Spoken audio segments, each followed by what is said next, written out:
A new century arrived, but the cricket ground's timeless appeal endured, and fresh, unforgettable chapters like this were written. It's Gonford. There it is. A great moment in the history of Australian Test cricket. It was a huge relief to score the runs as well, and then the crowd kept yelling and chanting, and I went back out in the balcony 2 or 3 times, and I describe it as being like the rock star for the first time in my life. It was like coming back for the encore, and the crowd just stayed and kept cheering for about 20 minutes. You know, I feel really lucky and privileged that it happened to me. Probably played more significant innings, there's like the 200 against the West Indies in Jamaica to finally beat the West Indies, and probably the twin centuries in Manchester and a couple of others, but I think for just enjoyment it's definitely up there, and probably the most memorable innings I played.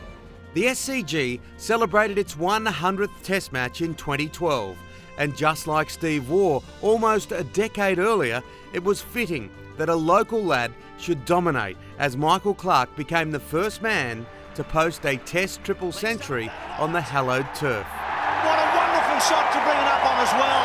What a moment for Michael Clarke, not just as a player but as a captain here on his home ground. Of course, the Ashes are deeply ingrained in the fabric of this grand old ground, and Sydney has been the scene of great excitement, with Australia completing a 5-0 series whitewash on 2 occasions here this century.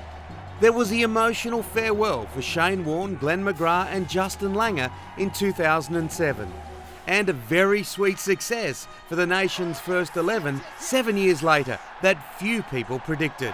The urn was regained.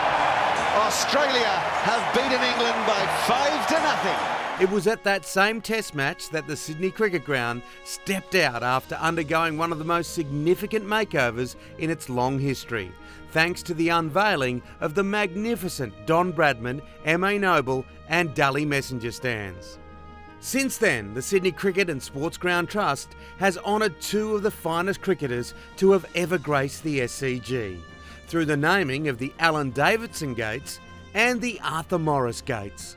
And as the years go by, this iconic arena will continue to evolve, embracing modern technology to give patrons the complete matchday experience, while staying true to its unique heritage and thereby ensure it will always be a very special place in the heart of the world's greatest city.